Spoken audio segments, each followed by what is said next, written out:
Building influence is something anyone can learn. It's an investment you can make in yourself, and it can hold the keys to achieving your dreams and having the life and impact you want to have. I'm Laura Cox Kaplan. I've learned a lot over 3 decades about building and sustaining influence and how using it effectively can make a big difference in your life and career. Here on She Said podcast, we're digging into the different dimensions that help us build and sustain influence. If you thought being an influencer was just for social media, think again. Whether you're starting a business, raising money for a cause, negotiating a promotion, running your household, or trying to connect with those who don't share your views, understanding and using the different dimensions of influence will increase your chances of success, whatever your goals may be. Listening to She Said podcast is a smart, efficient investment you can make in you. I'm really glad you're here, and I'm excited we're on this journey together. Hey friend, welcome to the podcast. Have you ever had trouble hearing constructive or negative feedback? Or maybe you've received feedback that really stung and you weren't sure how to respond? You already know that feedback can be an important element of understanding your performance. Even with self-reflection, which of course is so important, it can only take us so far. Understanding what others see and understanding what that means is an important part of learning to manage ourselves, and we need input from others, but sometimes that process can be really painful. That can be especially true if you struggle with perfectionism, or if you have a tendency to maybe over-personalize the feedback that you're getting. That too can be a sign of perfectionism rearing its unhelpful little head.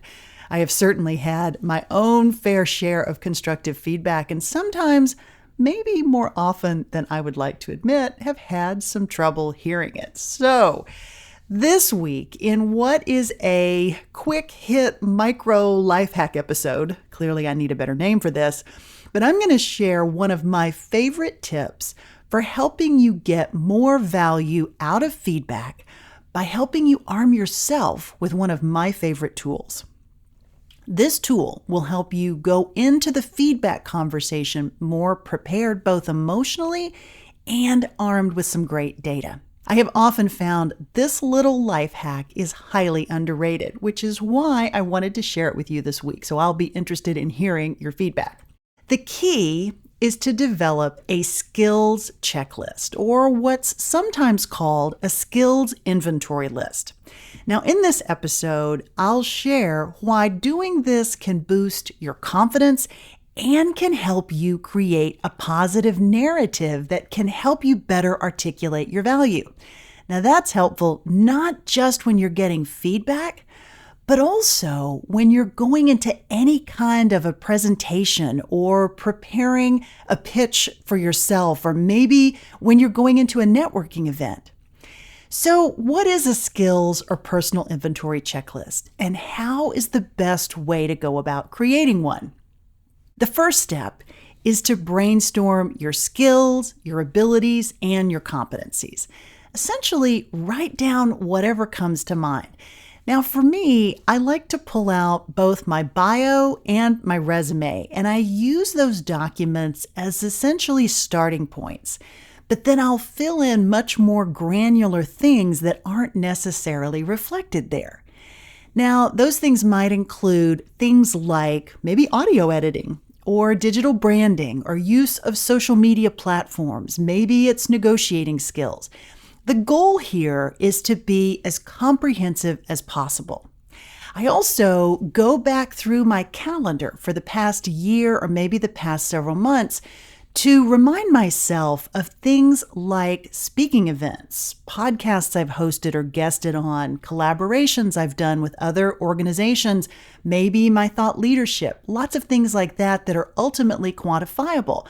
And then I'll assign numbers, essentially the number of speeches that I've given, the number of podcasts I've done, et cetera, et cetera. Now, your skills checklist will be unique to you and whatever you've been doing.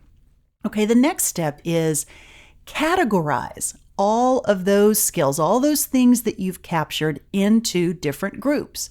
You might have maybe 3 to 5 different buckets. I like to start with technical skills, interpersonal skills, and leadership skills. But you're going to want to categorize or create categories that ultimately make sense for you and your goals. The next step, prioritize the skills based on how important they are to your personal or professional goals. Now, this is especially important for helping you begin to see potential gaps.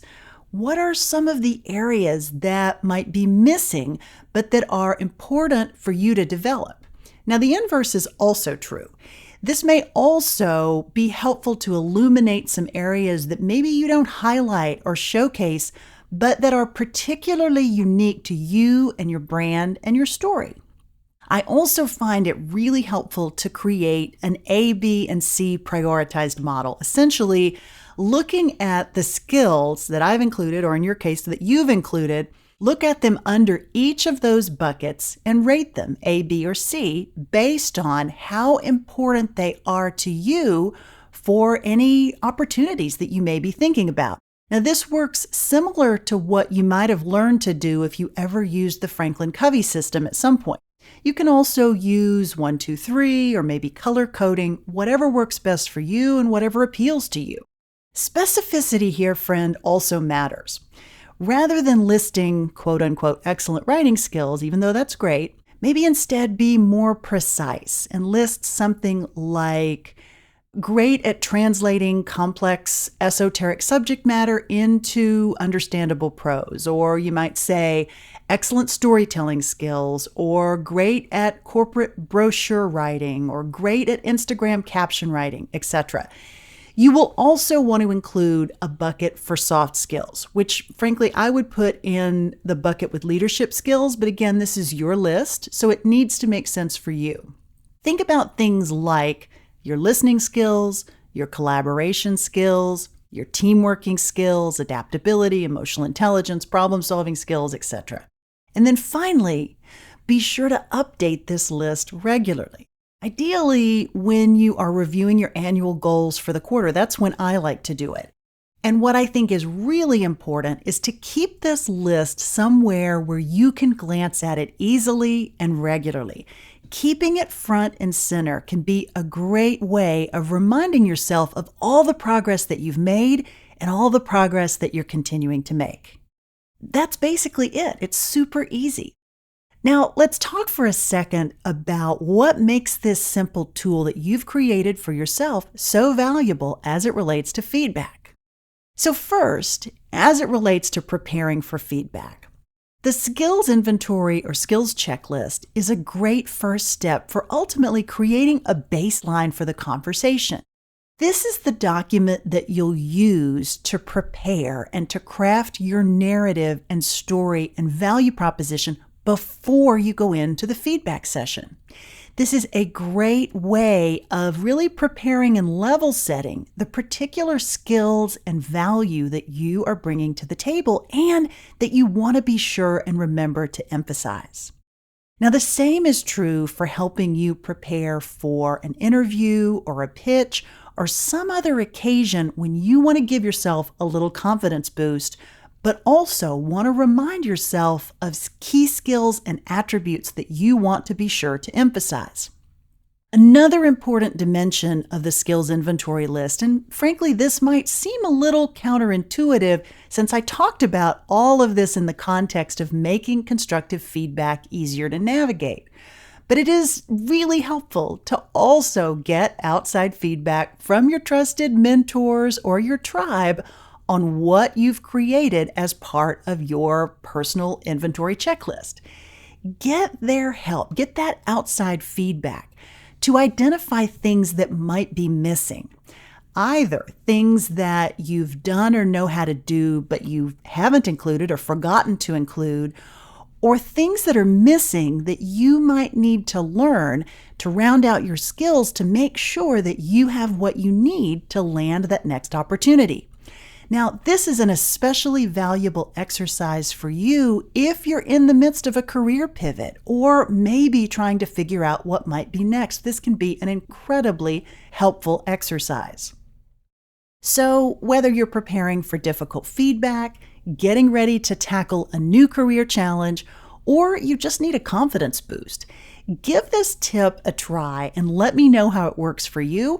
Or if you already do something similar and you have suggestions for how I can improve my list, I would love to hear your thoughts. Please send them my way. Friend, that's it for today. Thanks for joining me for this quick tip episode. I'd love to know what you thought of this topic and the format as I'm thinking about creating several more of these quick tip episodes. So be sure to send me your thoughts and suggestions and thoughts on any additional topics that you'd like to hear. I'd love to hear from you. In the meantime, you take care, and I'll talk to you again next week. She Said podcast is produced weekly by She Said Media.